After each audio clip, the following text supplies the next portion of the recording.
A pair of SEC new bloods, Texas and Oklahoma, are on the road at two SEC blue bloods, Georgia and Oklahoma. Omar Cooper Jr.'s ballet moves keep Indiana's undefeated hopes alive, and SMU head coach Rhett Lashley joins us in Coach's Corner. All that and more on this week's College Football Kickoff.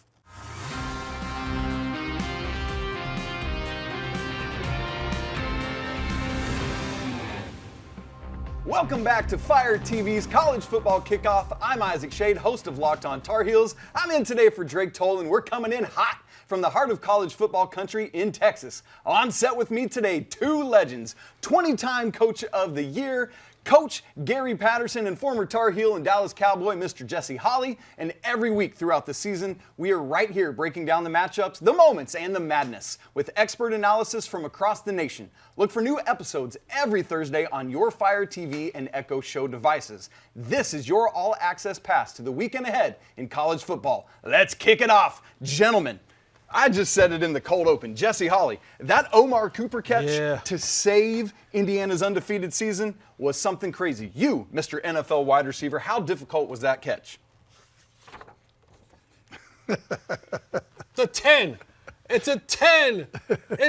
I mean, that catch when you're talking about going, first of all, the brevity of the game, right? Yes, like the moment of the game, how it happened in the game. And then now you go up in the back of the end zone, and here's what you learned. That's practice, because when you're talking about throwing the ball in the red zone, in the front of the goal line, I want to throw it stomach and below. I want my guys to catch it and get down. If I'm throwing it in the back of the end zone, I want to pull it eye level and above. So to go up there and reach down and gives him an opportunity now to catch it and then get his look down and get his foot in bounds. Perfectly done. It's a 10 on my book. Great catch. And here's the thing. You know, I don't know if you guys know how football works, but he can't catch that ball if somebody doesn't throw it to him. Correct. Coach, that drive, is that a Heisman moment for Mendoza? Yeah, I think you're starting inside your 25 and you're going the distance and against somebody at their house, doing it the way you did it.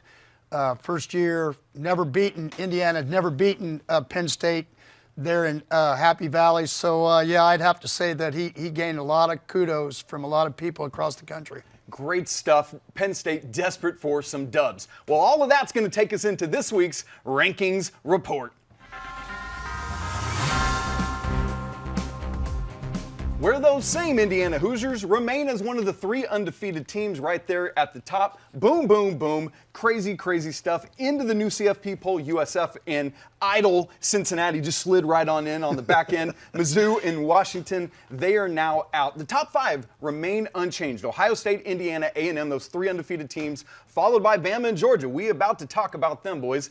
Any shot, Jesse, that A&M should have leapfrogged Indiana with kind of that, Yeah, I don't think so, because, and here's why. When you look at Indiana's resume, right? Like, they went and they put whoopings on some top 10 teams in the country this year, notably going on the road and putting, belt to tail to Oregon. And that, to me, was very, very impressive. So this is one of those games where you're going to say at some point in time, the top-tier teams, they'll have a little slip-up, but they were able to finish it out and get the victory. That's why I think Indiana didn't slip in that ranking. Well, the thing that I don't think the common person thinks about is some point in time when you put all 12 teams in this bracket, there's certain teams that line up against certain teams that it's not a good match. Yeah. And I think you're going to find out that as we get closer to the end, there's going to be some teams jockeying to whether I'd rather be 5 or I'd rather be 6 or I'd rather be 2 or be 3 because who they're going to play on the other end of this. Yes. Because even back in 14 when we didn't get in the playoffs, but I had two out of the four head coaches of the teams that got in and said, I'm glad you're not playing because your speed factor, we're not happy about what the matchup was going to be. They were dodging you, Coach Pete. Well, they didn't dodge me. They must have just paid them off to make sure we got all that stuff done. Let's move to the Big 12 then, where 6 through 10 in the rankings is Texas Tech, Ole Miss, Oregon, Notre Dame, and Texas. Texas Tech beats BYU on game day. Consequently, they jump the Cougars to number 6. Is there a world in which now they could slide up eventually if they keep winning? They got a couple winnable games to round out the regular season before the Big 12 championship. Could they jump into that top 4 and get a bye, Jesse Holley? You would need one of those other top fours to lose, because right now when you look at it, those guys that are cemented in those top four spots are pretty good, yes. right? And they've shown you all year long about what their football program is. And so getting into that top four, I don't think is likely unless someone loses. But like Coach said, trying to figure out where's the best position to fit in so that you can go on into the deeper into the college football playoffs might not behoove you to stay out of that top four. And Coach, as a reminder for people that watched the CFP last year, it's not the top four conference champions that get those buys. It's just the top four teams. This isn't like NFL division winner buys. Would you rather have a bye and have a week off, or just keep rocking? Well, I would tell you this. I think if you went back and looked at the playoffs last year, I think all four teams that had a bye didn't end up doing very well because they played so early. Everybody played so early in their games, and they had the whole month off. Everybody else played a ball game, and then they came back 2 weeks later and played their second game. I think the way it's set up right now, it's an advantage for the teams that don't have a bye if they can get through their first ball game to play the team that had a bye, because it's been a whole month since they played a ball game.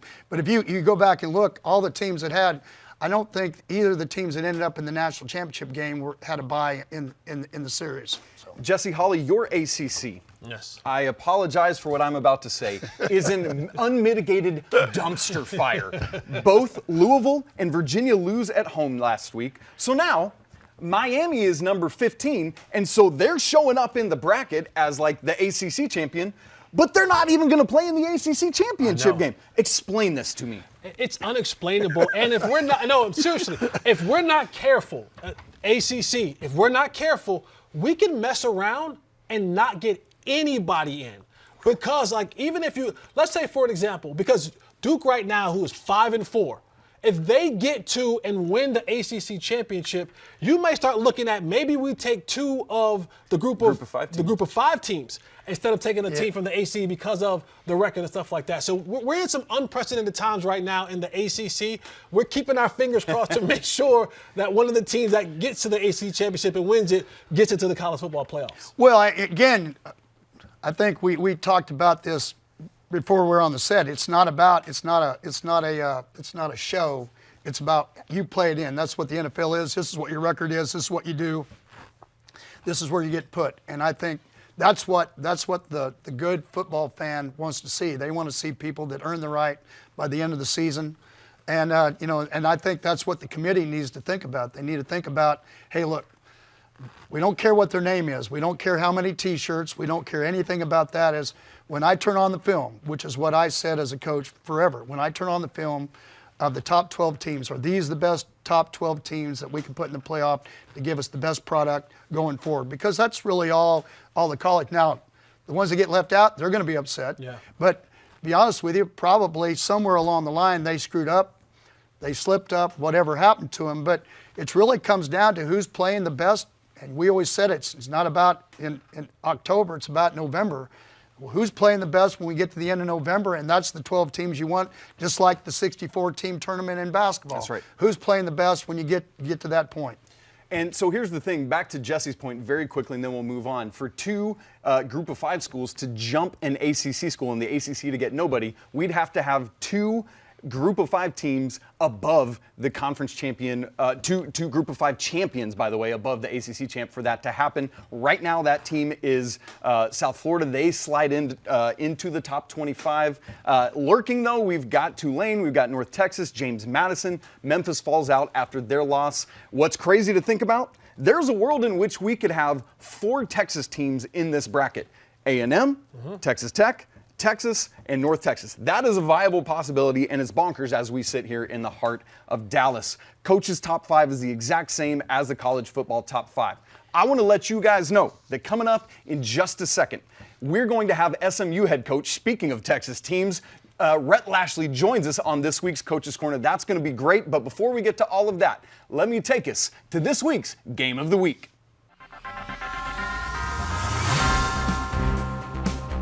It's our game of the week. Number 10, Texas on the road in Athens at number 5, Georgia. SEC New Blood at SEC Blue Blood.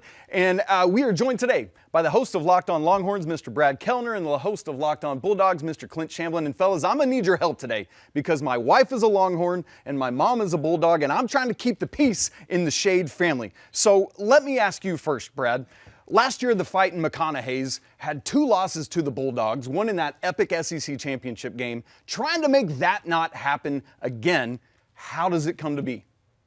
Well, first of all, Isaac, great choice of a wife by you, my friend. Well done there. Yeah, I mean, Georgia's really good. Look, Texas obviously got to see that from afar for a number of years, but then last year, making the move to the SEC, the Longhorns got to see it firsthand a couple of different times. Texas got physically manhandled in both games. Georgia had 13 sacks and I believe 25 tackles for a loss combined in those 2 matchups. Texas has to be a lot better on both lines of scrimmage to have a chance against a really good Georgia team. Even though some of Georgia's defensive numbers aren't as good as they have been, even though their sack numbers are a little bit down this year, that's still a bunch of 4 and 5 stars on their defense. That's still a Kirby Smart coach group. They're really, really good. So Texas has to be a lot more buttoned up, and they have to be a lot more physical if they want to pull off an upset in Athens on Saturday night.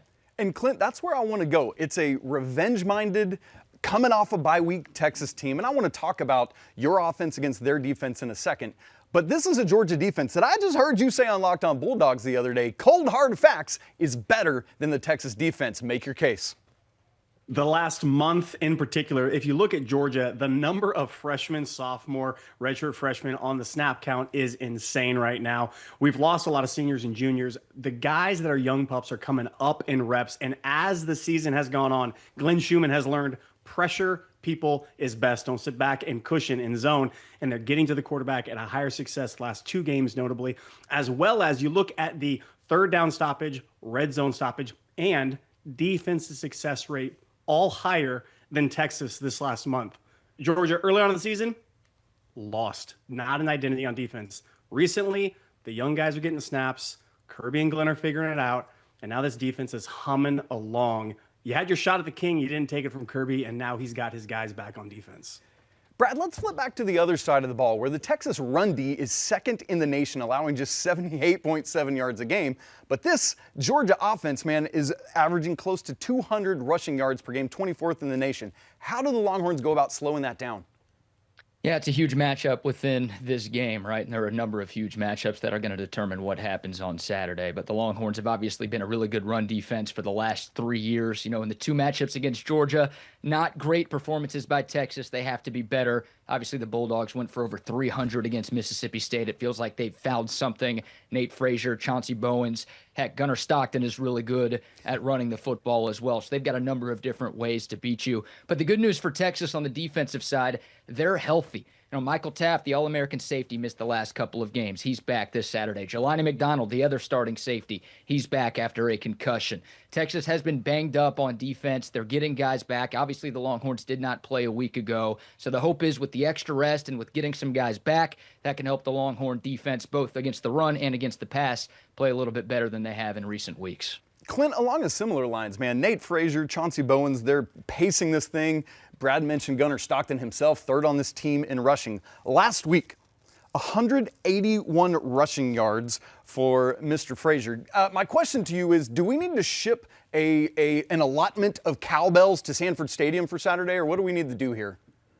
Well, I think that had a little bit to do with Mississippi State not being stout on defense, and that's taking it very kindly to the other Bulldog brethren. But I think, Texas fan, you should be excited for this front 7. I know everybody's talking about Arch and this offense. The focus should be on the defensive front 7, as it notably has been. However, Georgia is healthy. They run 6 deep on the offensive line. Micah Morris, Bobo, Ernest Green, Monroe Freeling, and 2 freshman cats who are 18 years old, Glover and Juan Gaston, are absolutely mauling people. It's, in my estimation, the best offensive line now in the SEC. Again, we're gelling. And we had 8.4 yards per carry in the third quarter against Mississippi State. The number 1 opponent-adjusted efficient offense in the nation. That's not just SEC. That's in the nation. It is balanced. It's Gunnar Stockton throwing, not turning over the ball, and a rushing attack. Again, the identity, true identity of Georgia is this team the last 4 weeks, last 3 weeks, roughly. But this offense is humming along. And By the way, Bobo is my man for life. He is cooking and deep in his bag. One word, one sentence. Georgia 5.5-point favorites at home. Brad, what's the score? Yeah, I don't know if I'm supposed to do this. I don't know if I'm even allowed to do this, but I'm going to pick Georgia. I think Texas covers. You said one word. That's way more than one word. I'm going to say 27-23. Georgia wins a tight one this weekend. Clint, you returning the favor? Unfortunately, look, the statistics tell me if there was anything else in the world other than his last name's Manning, I would say something different, but everything points to Georgia winning. I'm going to go 31-24, but I do think the first half is tight. I think it's going to be 10-7, 10-13, something like that in the first half. So tight, and then late it's coming out, and Georgia's going to put a whooping. Clint Shamlin, Brad Kellner, great job by you fellas. Best of luck to both of you over the weekend. Can't wait to see how this plays out. Jesse, Coach P. I can't believe we just did an entire interview about these two teams, and what Clint said at the end there was the first time that we mentioned the name Manning. Jesse, what does Arch need to do on Saturday? He needs to be his uncles. He needs to be pick one. He needs to be Eli, or he needs to be Peyton. Preferably probably Peyton, because I don't think Eli's that good of a quarterback. But preferably Peyton. He needs to find a way to be like his uncle, because I had the pleasure of being in Starkville, Mississippi this past Saturday, calling the Mississippi State-Georgia game. And not to steal anything from Pat McAfee, but when he says that chant song, what's that coming down the track? It's the Mean Machine in the red and black. Georgia may have found its stride. You've been asking for Georgia to have a complete game this all season long. They had one in Starkville, Mississippi. They went down 7-0 early in that game to Mississippi State, and they went on a 41-0 run. That's the Georgia team. Offensively, defensively, they were aggressive, they were harassing, they were physical, they were on point. Kirby was playing mind games in there. This Georgia team, I'm telling you, Texas, watch out. Georgia may have found its stride. Well, when it comes to me, I think really you talk about Coach Sark. I think it's going to be big for Manning, for him to get him early, be able to get him on the edge, make throws where he gains some confidence, because he's going to get a lot of pressure. I mean, Georgia, if you look at the two games last year in the playoffs and then the SEC championship game, he just said, I don't know how many, he said 25 sacks or whatever it was that they had. And so I think being able to get the ball out of his hands quick, being able to run the ball, that was the reason that all happened. Georgia did not allow Texas, which Sark loves to do, all the G-pull stuff, be able to go sideways and do it. They're so fast. In both ball games, they couldn't do that. So you've got to be able, I really think it has to be for him early to give Arch some confidence, get him out on the edge, do some things, quick throws, do all that stuff that's going to make a difference. If he gains confidence, then I think you got a chance. By the way, if Jesse Hawley winds up on next week's Manning cast with that Eli catching strays on this show clipped out, I'm running for the hills and hiding, but I can't wait for that moment next Monday night. You guys, if one SEC new blood at an SEC blue blood wasn't enough for us, we got another one coming up for you in this week's Can't Miss Matchup. It's time for our can't miss matchup. Number 11 Oklahoma at number 4 Alabama, 3:30 Eastern on Saturday on ABC. We are joined now by Jay Smith, one of the great hosts of Locked On Sooners. Jay, great to be with you. This is a Brent Venables defense, right? Like, we know what a Brent Venables defense is. It's no shock that the Sooners are first in the SEC in both yards and points allowed per game. My man, though, the question is, what do the Sooners have to do to shut down this Bama passing attack led by Ty Simpson? Well, as you mentioned, this is a Brent Venables defense, so the most critical thing for them to do is to get pressure on Ty Simpson. If they can keep him under duress the entire game, plus the fact that Bama has struggled running the ball, and Oklahoma is one of the best run defenses in the country right now, if they can force him to be one-dimensional and still get a bunch of pressure on Ty Simpson, I think that can be the thing that will be the game changer out there. Now, that's not an easy task. Don't conflate me saying that Oklahoma's going to walk in there and dominate, but getting pressure on him and making him stay on his toes is really the big answer for Oklahoma to win this game. Crazy TD interception splits for Simpson this year, 21-1. That's crazy stuff. Now, let's flip to the other side of the ball, Jay, because my thing is, I love John Mateer.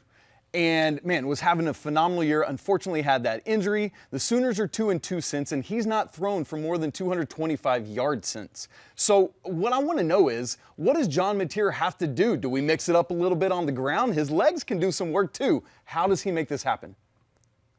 Well, John Mateer has been dealing with a lot more ailments than just that thumb. Brent Venables mentioned it on his coach's show about a week or so ago. He had kind of what he called a knee deal. So to me, it sounded like he sprained his knee possibly. I think it was the Michigan game because he started to look a little bit not as efficient on the run against Auburn. And then the thumb situation happened and everything went downhill. But I'll say this, since the second half of that Tennessee game, I mean, he rushed for 80 yards on 16 carries in that game. If you take out sacks, he had 99 yards rushing. So it looked like he's getting back to his old mobile self. And we know Bama has struggled with holding a quarterback or stopping a quarterback that is mobile like that. And so plus he started looking really good on his passes. Like you could tell that he was comfortable in the pocket and he was just letting it rip like he normally does. So I think that we're starting to get that health progression from John Mateer, and he's going to get back to potentially his old form. If he can play like the Michigan game in this one, Oklahoma has a great chance of winning. You hear that, NCAA? Stop counting sack yardage against rushing yards. That's my big takeaway from what Jay just said. Jay, behind you, I see 2 Thanos snap gloves. Snap your fingers, half the world disappears, and Oklahoma wins this football game. How did it happen? So if I have to snap my fingers, the one thing is that Xavier Robinson rushes for over 100 yards in the game. He did that last year as a true freshman, rushed for like 106 yards, and he was really cooking that Alabama defense. To me, I think him and Torrey Blaylock, one of those two will be the answer for Oklahoma to win this game. Control the clock, run it down their throat. Make sure you keep Ty Simpson off the field. The best defense for a really good quarterback who's accurate and doesn't make very many mistakes is don't let him back on the field. And so if Oklahoma can sustain long drives with a lot of time and eating up clock, it's a great opportunity for them to get it. So to me, it's got to be a 100-yard rusher. You're desperately going to need it. Jay Smith, Locked On Sooners, my man, thank you so much. Good luck on Saturday. Show them what's up with the SEC New Bloods. We'll catch you later. Thank you. I appreciate it. Fellas, Jesse, Coach, I'm so excited for this game. Down in Tuscaloosa, Jesse, this Alabama team is ready to say, look, you whippersnappers SEC-wise, we got to show you what SEC football is all about. How are they going to do it? And the best way to do that, because I love when the football gods show up and they have these things happening. Remember, Oklahoma gave Alabama that loss last year that basically knocked them out of the college football playoffs. Well, guess what? Alabama has a chance to come back and give Oklahoma that third loss and will essentially knock them out of the college football playoffs. So the football guys have set up this thing pretty good, and it's going to be their Heisman hopeful right now, Ty Simpson, the way he's playing football right now. He's playing some of the best brand of football, and we tried to fire Kalen DeBoer earlier in the year. Remember that, Coach? We were ready to kick Kalen DeBoer out of Alabama, get him out of Tuscaloosa, and all he's done after that big Florida State loss earlier in the year is kept his head down, kept his troops together, and went on to work, and he hasn't lost a game since, and he's starting to look like the old Alabama again. Yeah, I think I saw a couple statements where they give their whole salary up from a couple of the fans just to get rid of Coach DeVore early. Yeah, well, I think everything that's been said is true. I think it comes down to, I think you're going to know in the first couple drives how well Ty Simpson handles, because Brent Venables' defenses give you a lot of looks, and there's a reason why pressure happens is because he doesn't know where to throw to. If he figures that out earlier than later, I think then you have it. And then you have Alabama's defense has got to be able. They've got to be able to show up and handle Mateer. I think what is said about him not being able to run. I think when he's not allowed to run, then he doesn't get as much in a rhythm as he usually does. And so I think that'll be something that'll happen real early. We've been teasing it. Special guest on today's Coach's Corner, SMU head coach Rhett Lashley joins Coach Patterson right now.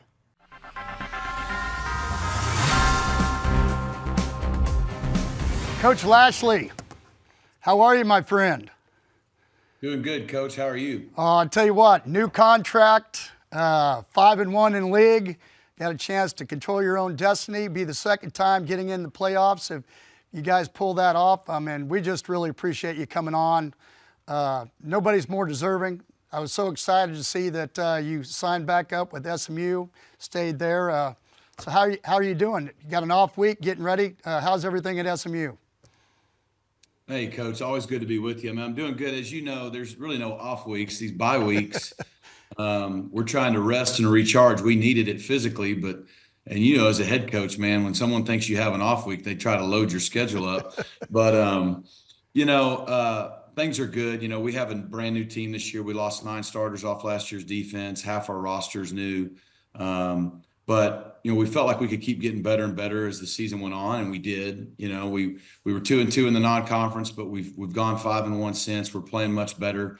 And then getting the contract extension, I think just we're in a good situation in terms of the program we're trying to build year 2 in the ACC, and we've got great alignment here at SMU.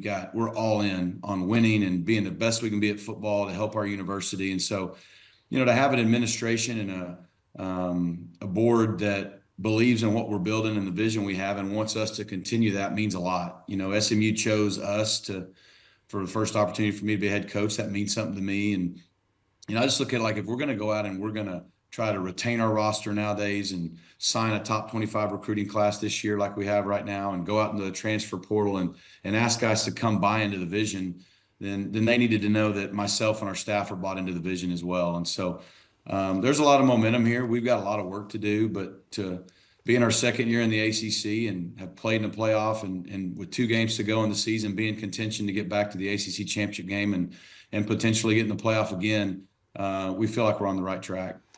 Well, speaking of that, so I know you guys were in it a year ago. You were in the playoffs. So your feeling as far as the ACC is concerned, the MAC conference is concerned, the Big 12, the Mountain West, right now it kind of seems like a Big 10 SEC as far as the amount of numbers of schools that are there in the top, 12 to 15. Do you have any thought processes, haven't been there already last year in 2024, and then, where you guys sit right now? Because it looks like, unless things change, that it could be, an at-large berth and then only 1 berth for the ACC. So how do you think, you think expansion is going to make a difference? Would that make a difference? Or do you think as far as more people having a chance, or do you think it would just add numbers for those other 2 conferences?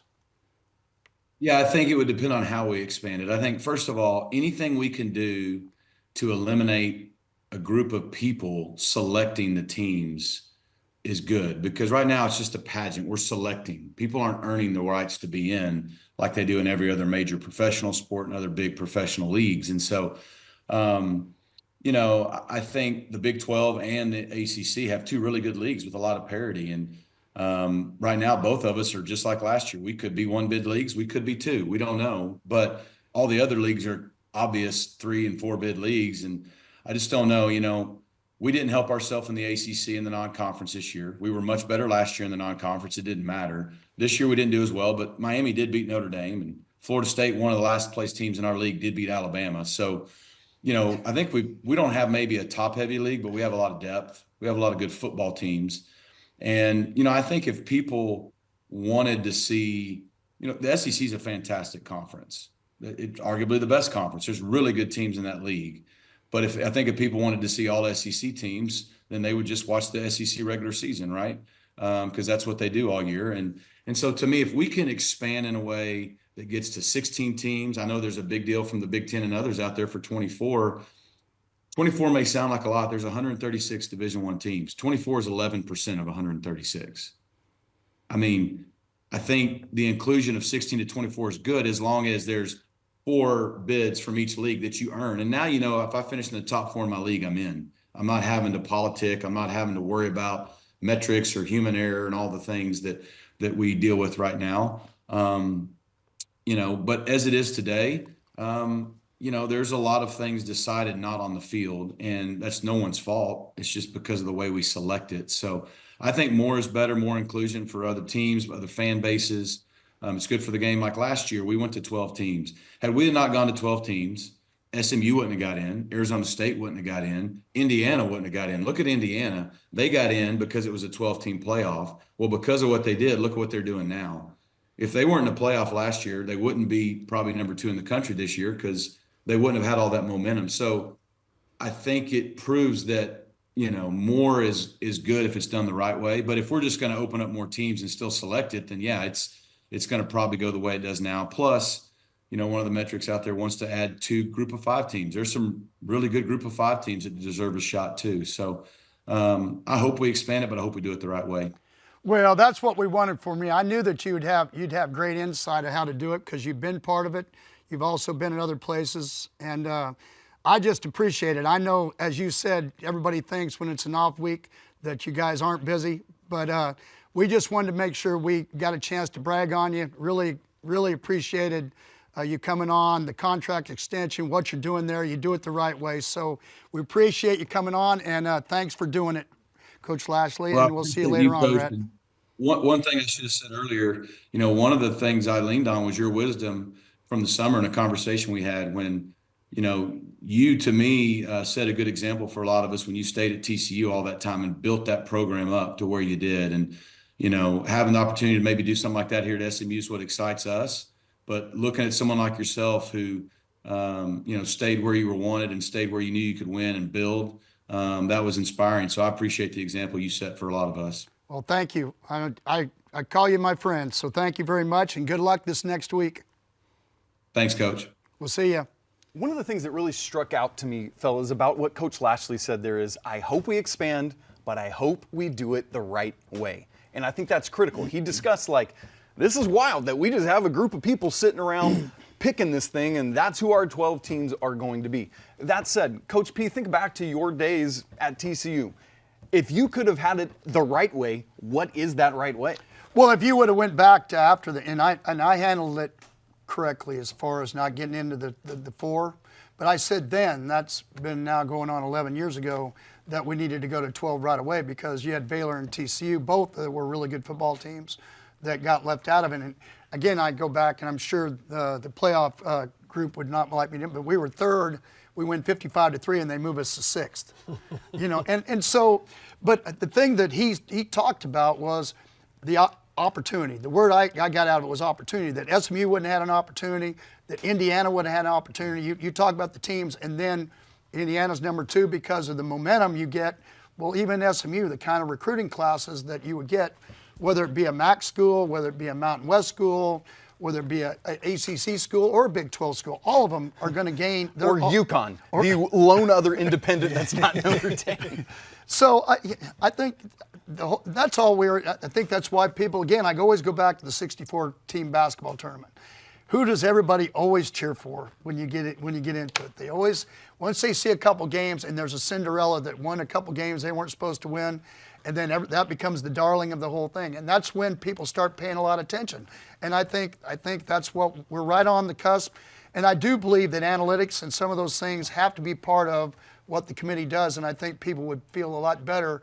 I think what did he say? He said it wasn't a drama, wasn't some kind of debutante type of deal where you just get beauty pageant. Beauty pageant. Yeah. You get picked to get put in. Yeah. And it's about what you did on the paper. So, but here's the thing with the NCAA tournament, and we'll take this to Jesse, who played in that, by the way, and won a national championship, the last team standing, one shining moment and all that. But the thing, Jesse, in the NCAA tournament is we want upsets early, but we want chalk late. So if we expand this thing to 16 or 24, as Coach Lashley was talking about, is it just going to be more of the same, more SEC, more Big Ten, or would that actually allow some opportunities for these group of 5 programs? See, the difference between not college football and basketball, but basketball and football in general, it's, a guy can kind of get hot and make shots that he normally may not make against his team. Football is a different beast, right? Yeah. When you start talking about size and skill and ability, not too many teams that are chalked with a bunch of one-star guys and smaller guys, they're not going to fare well against the Georgias who have 300 pounds across the offensive line and 300 pounds across the defensive line and, perennial guys going into the NFL. That just doesn't balance out well in football because the game is so physical. The skill set takes a little bit of a hit because of that. And so that's the difference. So you can add those smaller teams into it, but what ends up happening is they run into those big dogs and they get their head knocked off. Well, the thing I liked about the tournament too, you saw an SMU team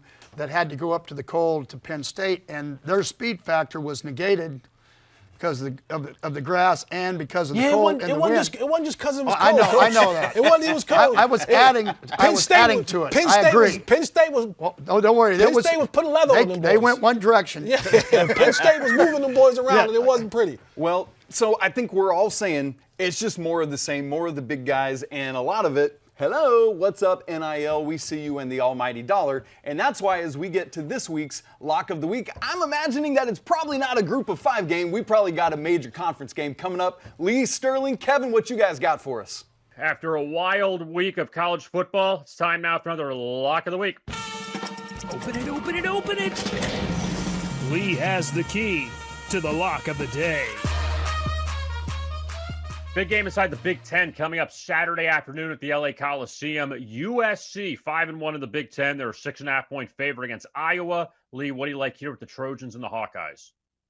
Well, the Trojans, ranked 17th in the AP poll, have actually a clear path to the college football playoffs. Well, how is that? If they beat Iowa here on Saturday, they travel to Eugene and beat the Ducks the following week and then come home and beat UCLA. I think they're probably 95% in and don't even have to play in the Big Ten championship game.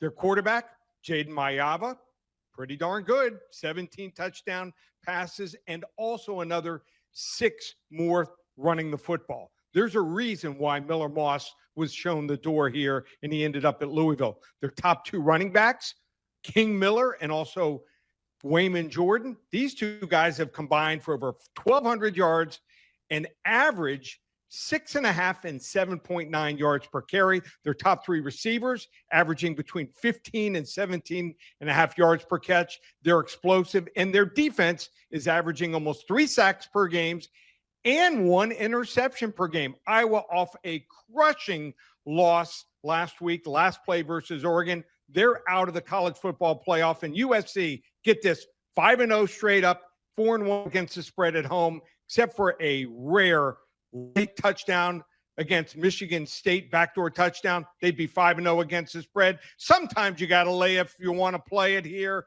We're going to go with USC by double digits over Iowa. It's my lock of the week.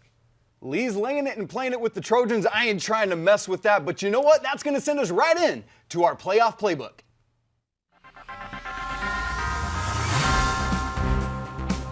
And that is the first game, fellas, in our playoff playbook. Number 21, Iowa at number 17, USC. 3:30 Eastern on Big Ten Network. Trojans by 6.5. Jesse, can Iowa come back from last week's heartbreaking loss to Oregon? They absolutely can. And Iowa has played a lot of the top components this year very, very tough. And this is going to be another one that USC has to look out for because Iowa's going to make it physical. USC wants to throw it over the top. Iowa's defense does not give up the big plays in that quarter defense. No, they've been doing it forever. Iowa's been playing defense where they make you have to beat them the right way. You're gonna have to beat them in a physical in between, but it's not going over their heads. All right, we said the ACC earlier is an absolute dumpster fire. Notre Dame is at Pitt this weekend, and apparently, Coach, Pat Narduzzi doesn't even care about this game. Why should we? Yeah, I'm not sure I would have said any of the above, but at the end of the day, I think all of them matter when it comes to. But he probably is not thinking about playoffs. He's thinking more about can you win it and get into into the ACC final. I think the championship game, and so in that case, he would be right because he's got to win his last 2 more than Notre Dame. But I think as far as your kid's concerned, I don't think that's the way they feel. Jesse, Pitt is one of those 5 one-loss ACC teams. 2 of the others, Virginia, is at Duke. Duke is coming off a loss to UConn in what would have been a great basketball game. Virginia coming off a loss at home. What's going to happen in Durham? I don't know. It's one of those games where you go, you don't know. But one of the things I will say this, and it's probably almost sacrilegious for me because I am a Tar Heel, but the nation will probably get a chance to see one of the best quarterbacks in the country that no one is talking about, and that's Mensa, the Duke's quarterback. Manny Diaz, he has himself a quarterback in there. Now, I know it's a long shot for Duke to possibly make it to the college football playoffs, but this is a name that a lot of people will look out for in the future come Mensa, the Duke's quarterback. Coach, this one is for you. and you alone. TCU is on the road in Provo at BYU. The Cougars coming off that loss on game day last week against Texas Tech. How do they rebound? Well, it's going to be a late game, an 8, 9 o'clock game. BYU knows what's at stake if they want to get a chance to get in the playoffs, and they're playing at home and they play a lot better. TCU did not play very well. I was at the ball game last week, but they're very dangerous because of the skill level they have on both sides of the ball, and so it should be a wild one. Man, gonna be another great weekend. Cannot wait for it. You all, that's a wrap on this week's college football kickoff, but the season is coming down to the wire. Next week, former Pac-12 foes meet in their new conference, plus potential top 25 matchups in the ACC and Big 12. Same time, same set, same unapologetic football energy. Big thanks to Coach Gary Patterson and Jesse Hawley for bringing the heat, and to you all for riding shotgun with us. Enjoy all the action this weekend. Stay locked in, stay fired up, and we'll see you next Thursday right here on Fire TV.